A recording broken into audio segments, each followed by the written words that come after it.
जनता दल की तरफ से अनुप्रिया पटेल बोल रही हैं, सुनिए। में लाने के एक नहीं अनेक प्रयास हुए हैं।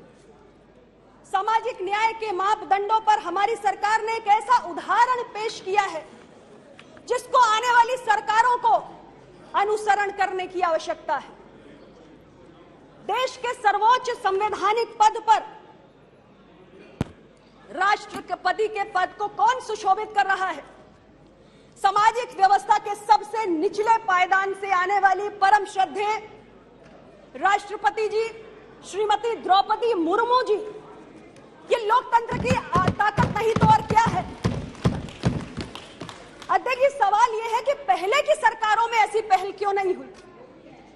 एक आदिवासी महिला लोकतांत्रिक व्यवस्था में सर्वोच्च पद पर आसीन हो, ऐसा ख्याल क्यों नहीं आया? क्या भारत का लोकतंत्र चंद अभिजात वर्गों की बपौती है?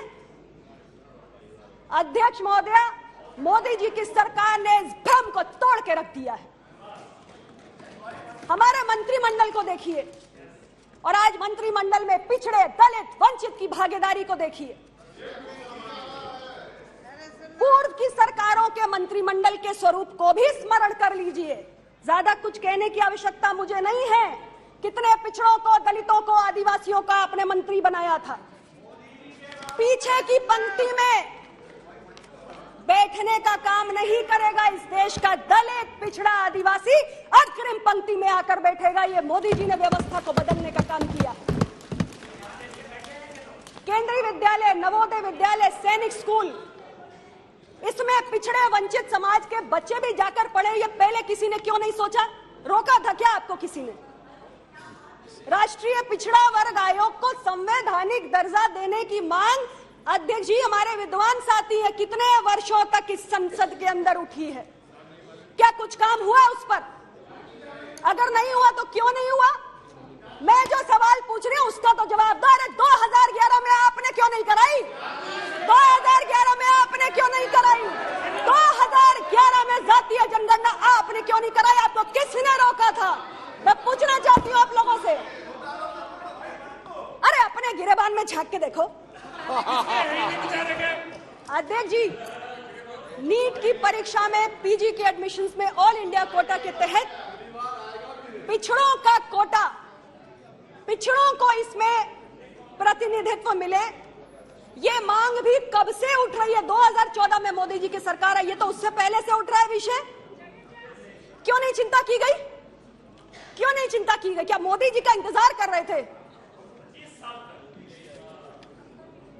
और आज मैं कहना चाहती हूं सभापति महोदया, इस देश के पिछड़े, दलित, आदिवासी समुदाय से आने वाले युवा अभ्यर्थी राज्यों की तमाम प्रतियोगी परीक्षाओं में सामान्य से ज्यादा कट ऑफ अंक लाने का काम कर रहे हैं। कहीं योग्यता का अभाव नहीं है, कहीं काबिलियत का अभाव नहीं है। अभाव है किस चीज का? अभाव है अवसरों का, अभाव है इच्छा शक्ति का। और इस सदन में मैं कहना चाहती हूं कि दलित, पिछड़े, कमजोरों के हक में फैसले लेने की इच्छा शक्ति हमारी सरकार ने दिखाई है।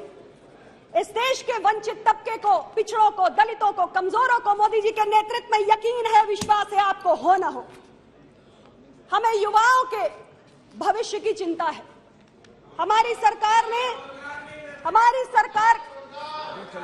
बताती हूं अभी, हमारी भारत दुनिया का सबसे युवा देश है।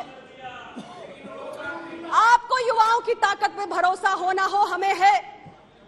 हमारी सरकार जिस दिन से आई, युवाओं की शिक्षा, उच्च शिक्षा, कौशल प्रशिक्षण और रोजगार सृजन पे हमने ध्यान दिया। अध्यक्ष महोदय, इनमें सुनने का धैर्य नहीं, आप सुनिए। इस वर्ष 2023 दिसंबर 2023 तक 10 लाख सरकारी नौकरियों के नियुक्ति पत्र भारत की सरकार देने का काम कर रही है। हमने मिशन रिक्रूटमेंट के तहत, मिशन रिक्रूटमेंट, ध्यान से सुनो, मिशन रिक्रूटमेंट के तहत हमने इसकी शुरुआत की है। 7 रोजगार मेला का आयोजन हो चुका है। हर रोजगार मेला में 75,000 नौकरियों के, सरकारी नौकरियों के नियुक्ति पत्र बांटने का हमने काम किया है। अरे आप मुझे बता दो, एक साल में 10 लाख सरकारी नौकरियां आपने दी है क्या? हमारी सरकार दे रही है। हर संकल्प को हमने सिद्धि में बदला है। थोड़ा छोटा कीजिए। अध्यक्ष जी, ये सरकारी नौकरियों की बात है, लेकिन मैं आपको बताना चाहती हूँ कि हमारी सोच है कि हमारे युवा जॉब सीकर से जॉब क्रिएटर में तब्दील हो। मेरा अपना मंत्रालय, जिसके अंदर हमने 2016 से स्टार्टअप संस्कृति को बढ़ावा देना शुरू किया। 2016 से पहले इस देश के अंदर कुछ 100 स्टार्टअप हुआ करते थे, लेकिन आज मैं गर्व से कहती हूं कि 2016 के बाद हमारे मंत्रालय, हमारी सरकार के प्रयासों से भारत दुनिया का तीसरा सबसे बड़ा स्टार्टअप बन के हुआ है। आज हमारे यहाँ DPIIT रिकॉग्नाइज्ड 1 लाख के करीब स्टार्टअप्स है, 99,380, और 100 से ज्यादा यूनिकॉर्न्स हैं जो हमारे देश के युवाओं ने बनाकर खड़े किए हैं। और इससे किस हद तक रोजगार सृजन हो रहा है, इसकी कल्पना भी नहीं की जा सकती। अध्यक्ष जी, हमने 1.37 करोड़ युवाओं का कौशल प्रशिक्षण करके उनकी एम्प्लॉयबिलिटी बढ़ाने का काम किया है। खेलों के बारे में कल हमारे मंत्री जी बोल चुके, मैं ज्यादा कहना नहीं चाहती। अध्यक्ष महोदया, इंफ्रास्ट्रक्चर के बिना आर्थिक प्रगति की कल्पना नहीं की जा सकती।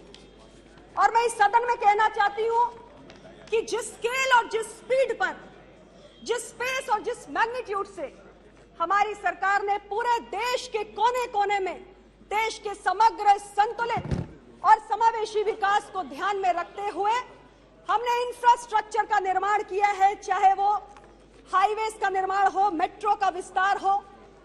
74 हवाई अड्डों से आज हम 148 हवाई अड्डों के संचालन पे पहुंच गए।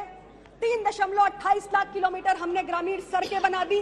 जिस बड़े पैमाने पर हमने इंफ्रास्ट्रक्चर बनाया है, वो भी रोजगार सृजन का एक बहुत बड़ा माध्यम बना है। अध्यक्ष महोदया, export promotion, exports are the key drivers of economy, और हमारे एक्सपोर्ट्स इस वर्ष फाइनेंशियल ईयर 2022-23 में $770 बिलियन का आंकड़ा पार कर गए।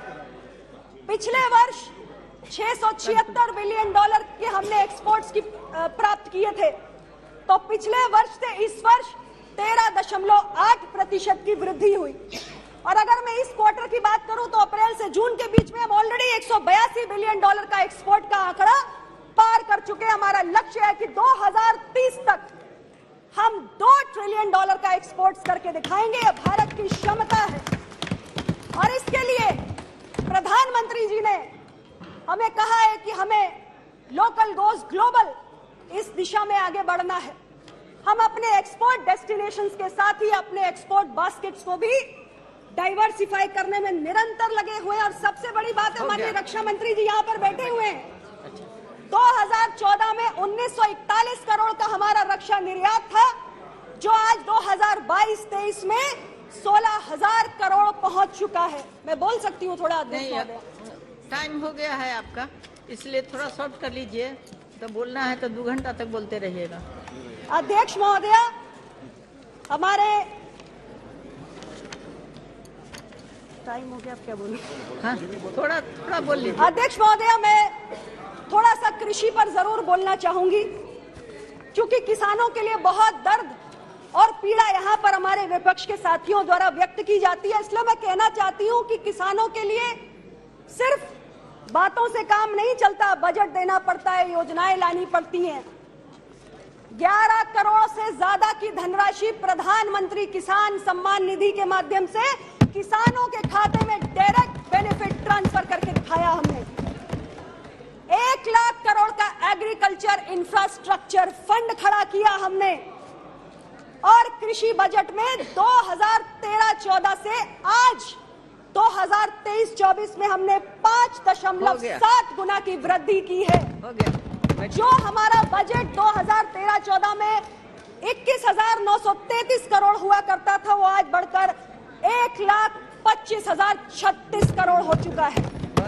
आज देश में खाद्यान्न का रिकॉर्ड उत्पादन हो रहा है। 265 MMT से बढ़कर 323 MMT हो चुका है।